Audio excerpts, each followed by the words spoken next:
on Simo and Goss for breakfast. Coach's Call. All thanks to Hungry Jack's, the all-new Eggs Benny, only at Hungry Jack's. And it's been a bit of a disjointed round. Way back on Thursday night, it was the Western Bulldogs who were disappointing against the Hawks who found a way. So normally Goss just throws to me and he has a little nap for 15 minutes. So now we've got a bit of expertise in here. I'd like to get your opinion as well. So I did this game for SEN and I was really looking forward to it, and it was just a nothing game. And Hawthorn did what they needed to do with their pressure and tackling, and it's not all about that. But they went from top 4 to bottom 4 in 3 or 4 weeks. So they had more than they had the previous 2 weeks in one game. I think they were in the 80s, weren't they? With the tackles, yeah. I mean, it's funny, like Brisbane, we'll go to Brisbane in a minute, but Brisbane had 11 tackles in the last quarter, but dominated field position. So it's not always, as you know, it's not always about tackles and pressure, but they brought that, and it's like the Bulldogs didn't expect it.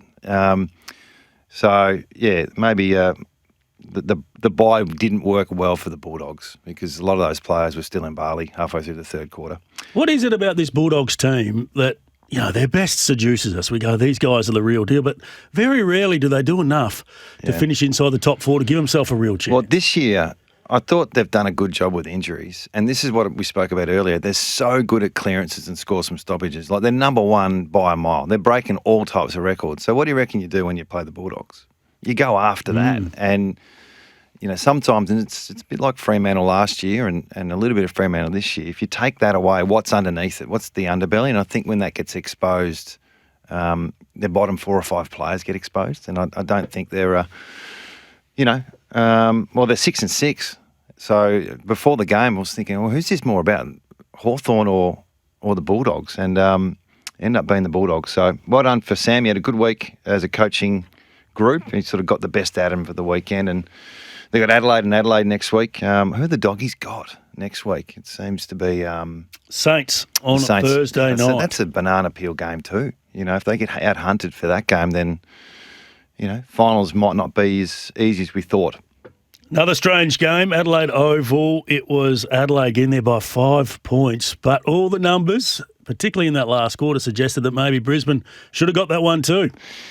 Yeah, well, there's 2 games that really the last quarters changed the game. There's this one and probably yesterday where North were 18 points down. So the dominance in the last quarter with Brisbane, it was huge. So I'll just go through a couple of stats, right? So Adelaide had kicked 5 goals straight, and then Brizzy had 10 shots for 8 points. So the 5 goals straight, you got to tip your hat to Dawson.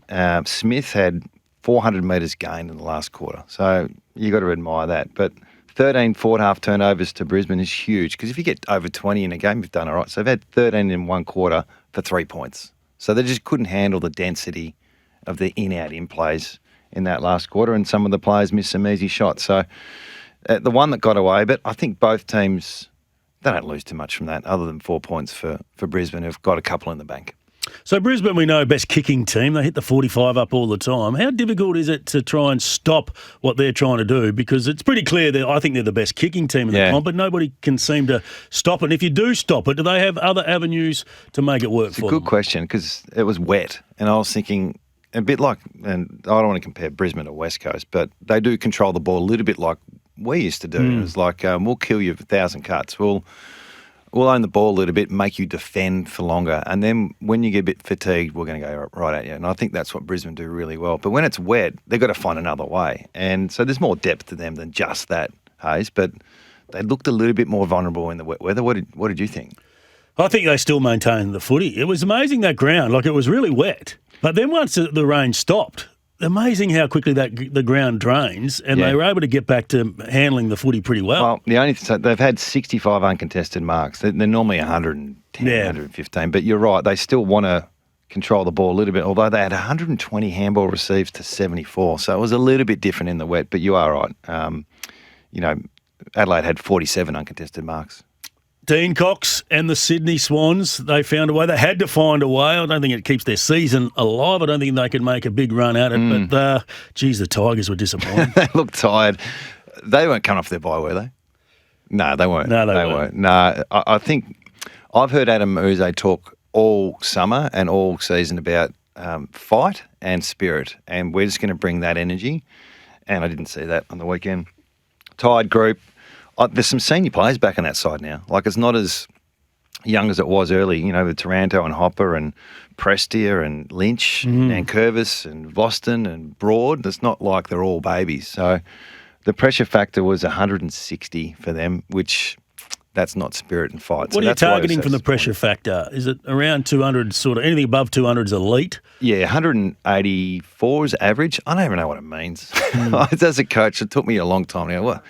So you get a pressure point for corralling, right? Yep. But then you get double points if you press and make an impact. There's physical pressure, implied pressure, and something, I don't know. Someone's interpretation of it. Like the Freo corralling team, they don't love to tackle, particularly in their forward 50. They corral more so and set up behind the ball. Well, that's true, and we wanted to be better at not corralling at West Coast. We corral too much, and we wanted to pressure more and get turnovers closer to your own goal. I think it's a good metric because, it's comparable to everyone. So this is Roos in his press conference.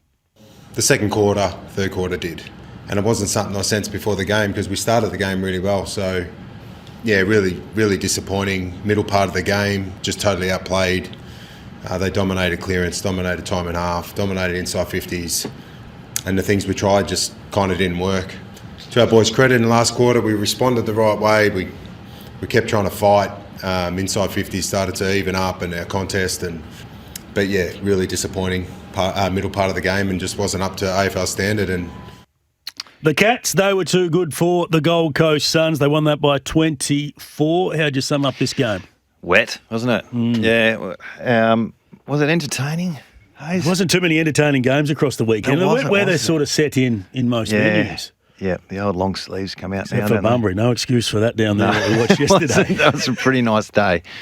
Well, here's a good example. So Geelong, their pressure was 204. So there's a difference in that the contested possession plus 23. I heard Hardwick talk after the game, which, sometimes it's hard to pick up things straight away, but he sort of said, I don't know if you boys have got it, what he said with Stengel has been that difference between the two because he kicked 4, but I thought it was a bit deeper than that, Hayes. I don't know how you saw it. Yeah, their pressure was outstanding, and look, they took away the game from the Gold Coast Suns once again. He did kick the 4 goals, but the contested possession, I think, was the key component.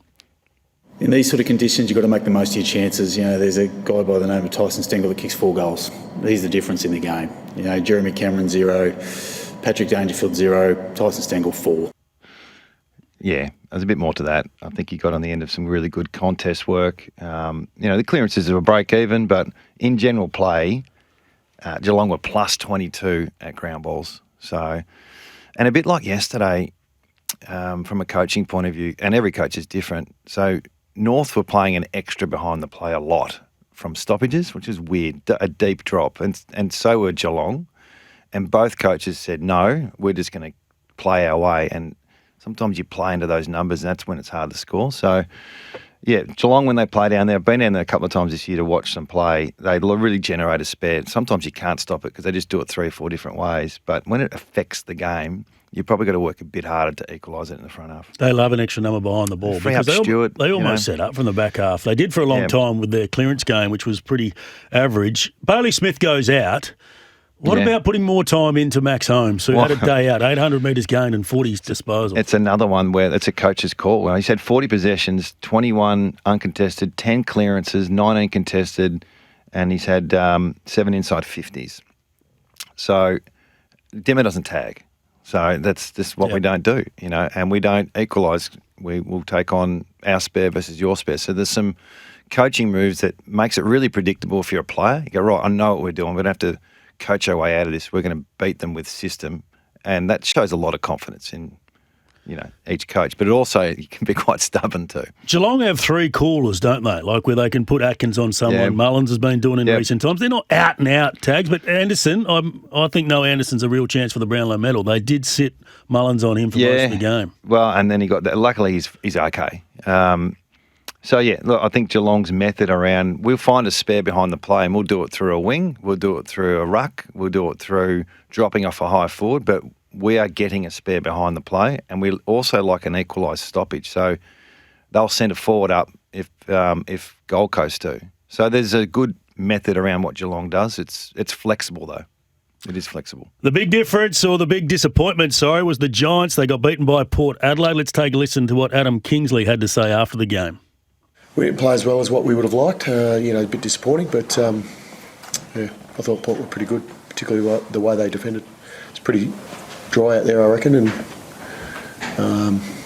we may have made it look a bit wet at times, but for the most part, it was pretty good conditions. It's not usually how we play, so I'm not sure exactly why. We're going to fade that one out because that's the monotone coach that I've been living that world.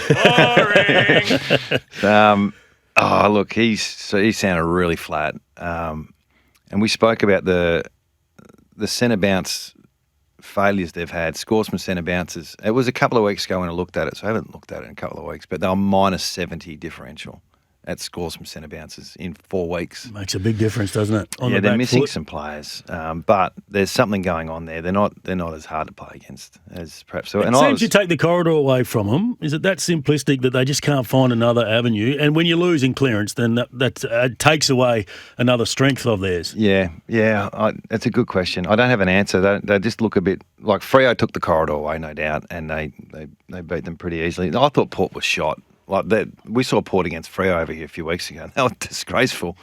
So for them to go over there, backs against the wall, finals sort of out of contention, question marks on when the coach should step aside and then come out and play a really good brand of football against a mediocre Giant side at the moment. So well done to Port.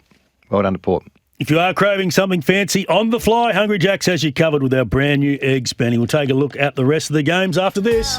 Simo and Hayes with you this morning. The coach's call thanks to Hungry Jack's. Craving something fancy on the fly, Hungry Jack's has you covered with our brand new Eggs Benny. I know Simo loves the Eggs Benny down there, but the West Coast Eagles, a little bit sour their Eggs Benny this morning, I would have thought, given they did enough in that game to win. Good. They'll still taste good, especially at three-quarter time. It's a very simplistic way to look at it, but for 3 quarters they played a really good brand of footy, which I think the Glass, as much as they lost, and it's not ideal, and they've got to learn how to win, like North have taken how many years to learn how to win? They still haven't learned how to win. When was the last time North won from being 18 points down at three-quarter time? I reckon it was back when you were playing. You probably know the occasion. I don't know. Might have been against Freo at the MCG that day when Wayne kicked 9 in the we were more premierships and footy trips back then, mate. not winning last quarters. But look, three-quarter time, some of the numbers, and for the guys out there that don't like numbers, just look away now. So the clearances, they were minus 7 at clearances West Coast, but that's because they lost their forward 50 stoppages. So it's more weighted against. Because they have extra numbers at those stoppages too. The it's all defenders congested, a lot of the time. and that's why they got a lot of turnovers in the front half, because North would win that clearance from their D50. West Coast get it back centre forward, goes back into congestion. So there's a lot of that going on. So they had 29 forward half turnovers, West Coast. So you would have seen it on TV. It's just a lot of in-out in-play. So that is when you go inside 50, for whatever reason, it comes back out and then goes back in. Then you really got to hone in on that craft, because it's not something teams at the bottom of the ladder train. We've got too much supply. We've had 40 inside 50s at half time. Let's go to that thing we worked on during the week. It's what Brisbane works on, not West Coast. So it's a great problem to have. And some of the things I'm talking about is having shots from 52 metres out and just, this is going to hit the goal line or it's going to be a point. There's taking a bit more time, changing angles, going around the arc, a pull kick, a connection between a forward and a midfielder, or the forward and someone's got the ball. There's blocks for the forwards. There's all these things that we would have done over our journey that they probably didn't train. Is that the next part for West Coast? They're getting high numbers. The last 4 weeks, they're actually getting close to 60 inside 50s. Are the best teams more about quality and working the ball around to try and get better options? Look, I suppose it's dangerous to think, we've got everything in order, let's just work on our connection. But it's got to be part of what you do. So what they've done really well in the last month is their clearance work. As much as I spoke about the clearances, you take away those, it was +8 to North and 8 were from West Coast forward. If you take that away, they've actually broken even against a really good side for 3 quarters.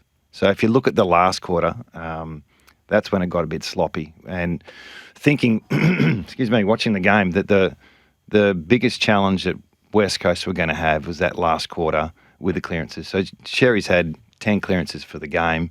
They were minus 11 clearances in the last quarter. North kicked 2 goals, 4 to 0 goals from West Coast. 17 inside 50s to 8 to North. And it was just a field position dominance from the clearances, which you got to tip your hat to North.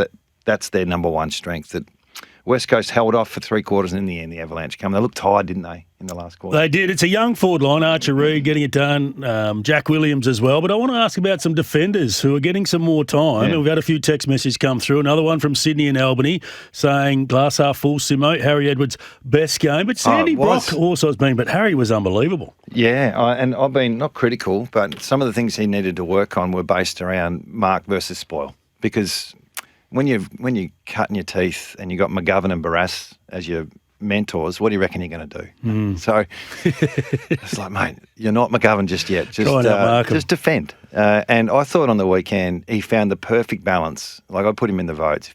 Perfect balance between it's time to spoil and it's time. I've outpositioned this player, and due to good pressure up the ground, I can now take a mark. So the last thing you want is a soft drop. And I thought he gave too many soft drops in recent weeks. Nick Larkey's been dominant against West Coast for a long period of time. So can we lock in Harry now as, a long-term 10-year player, hopefully, for West Coast? I don't know. I hope so. I think if he plays like that, and I thought the biggest issue is going to be if it gets in that forward line, Curtis and Zerha and Larkey, I thought it was going to be a long day, but they defended really well. So really good step forward. Hopefully he's long-term because they need him. So, yeah, and unfortunately the last quarter they just couldn't quite hang on, and they deserved to win, but they didn't. And that happens sometimes. And last night it was Carlton too good for Essendon by 8 points. They dominated in the first quarter, but then it was all Essendon, and we just thought, here we go again. The Bombers are going to overrun the Blues, but that wasn't the case. Hey, let's get to the round of applause. Thanks to Nutrimate. Nutrimate, get some Nutrimate into your funny mate. I want to give some flowers to Ben Keays because I'm a big rap on this guy, and most people probably wouldn't know too much about him. But geez, he works hard, and he can now hit the scoreboard. For a guy that was an inside mid that could really run, he's really made that position his own in recent times. He's up to 23 or 24 goals this year. So he plays that role that Melksham plays on McGovern, where they play on the best forwards, or best defenders, sorry. They play behind them and they try and push them under the ball and get you out the back. He does it really well he does it differently. He does it in a more honest way. It's not trying to push McGovern in, not to say Melksham doesn't do it honestly, but he's got more craft and he's got a bigger tank. So he gets up, back. But when he gets given a role against a Harris Andrews or someone like that, he just finds his way and he always hits the scoreboard. So, yeah, he's been a great player. He was on the you were saying he's on the nose a bit a few years ago. Well, I reckon he got kicked out of his midfield spot. He came from Brisbane, got kicked out of the midfield where he used to find plenty of the footy, and he had to recreate himself. Yeah. And he's done it. And I love players that do that late in his career. For a shiny coat and healthy teeth and gums, get some Nutrimate into your furry mate. The game today, can't wait. The big freeze, Neil Danaher, fight MND. What a great cause, and it's just gone from strength to strength. But how do you see the game? Well, you'd think Collingwood is going to just do what they need to do, but they can't be up all year. I think there's going to be a dip at some stage. I don't know if it'll be today. They were so disappointing last week, Melbourne. And it didn't. I was waiting for the rhetoric around that, but it wasn't really a lot, was it? They lost to Saints in Darwin, and it was, Whaler Springs. It's expected, though, because they missed so many shots, and their inside 50 efficiency has been really poor for a long period of time. Yeah, but, I just thought it would be more expectation on Melbourne after 0-5. They can't afford to slip up. So they won more on them and they can't play finals. So I think they'll challenge today. Do you? Yeah, I think they'll challenge, but it is that accuracy piece. Let me just quickly go to the dark web and have a look at what the expected result's going to be today. It's 15 points to Collingwood is the expected result from the analytical So that's where you get all your good mail from? That's not my... The dark web, we love it, I went against it. So for the people out there, there's this website I found that crunches all the champion data and gives you a predictability of score. And I went against it and I was wrong. So they're saying it should be reasonably close. 15.4 points is the result going Collingwood's way. What do you think? I think Melbourne will dominate for periods, but they'll get done by about that margin. The coach's call, thanks to Hungry Jack's, craving something fancy. On the fly, Hungry Jack's has you covered with our brand new Eggs Benny. Let's get to Between the Lines. On Simo and Goss for breakfast. Between the Lines. So, Duff, I don't think you've done this, but some of the questioning you get in a press conference, and you probably don't bring your A1 material when you go there, or we've spoken about this briefly. We'll just listen to Fags' response to the first question he was asked post-game against Adelaide. As of Adelaide's momentum, or was there something that you guys could have done differently or slipped away, or how do you balance that? I'm finding it hard to answer your question because we had 10 shots in the last quarter and they had 5. So it's not like they kicked accurately and they got some balls out the back. And in terms of the last quarter, 10 shots to 5, we have 5 more shots, we lose the game. So that was a game we should have won. When Adelaide got in front, we dominated the last 15 minutes of the last quarter and couldn't get it on the board. But I can't accept that you would say that, we got cleaned up in the last quarter. We actually didn't. We didn't kick straight. Yeah, there's coulda, woulda, shoulda. But the question, was that you couldn't deal with their momentum. And it was like, So out of all the people that answer questions in a polite way, Fags is in the top 2 or 3. And even if you mess up a question, he sort of finds the way. I think what you're trying to say is, but I think he was angry there, wasn't he? Well, it was like, are you serious? Are you asking me that question? And that's what I'd imagine Ross the boss would have. How did you see it? He would have done that one, Ross. But between the lines, it's pretty obvious. I think he thought it was one that got away, and he didn't want to hear that question. Who was the best at asking questions here in the West? Was Duff right up there if he went to a press conference? I know he hasn't been for 15 years. But Look, there was a little period there where there was some heavy-ish hitters and then it just drifted, and then it became one and done. Do we need it? I think you can make it better, but they just don't seem to care. It's like you might as well just have a coach talking on his own. Some of the questions you get asked, but I think they could do it better. Even having the microphone for the reporters would be a start. Yeah, still can't get that right, can they? The problem is they've changed the time frames in the way, particularly print media, do these things. So in the 5 minutes, 10 minutes after the game, they're expecting copy in that period. So basically, siren goes, and then very soon after the game, you're expected to file 800 to 1,000 words on the game, which makes that really hard, and you've got to get it through quickly, and then you've got to back over it and check. And so often the guys that are doing that have really supposedly watched the game and worked out what happened, they're doing other stuff when the press conference comes around. What I tried to do is just throw it open to the coaches. So you go in there and and you'd remember me asking you questions like this, Adam. Adam, what did you make of that? Yeah. And just let you talk about your thoughts about the game, because that's what really people really want to hear, not me putting something to you on what I thought happened during the game. We know that's what journalists do these days. We all put our opinion in the questions to try and frame it and get it towards the direction that we want. Yeah. Yeah, well, it's I think it's interesting that the losing coach is always the better coach to talk to. That's what I've discovered. I don't even listen to the winning because everyone's like playing it down and monotone like my voice is right now.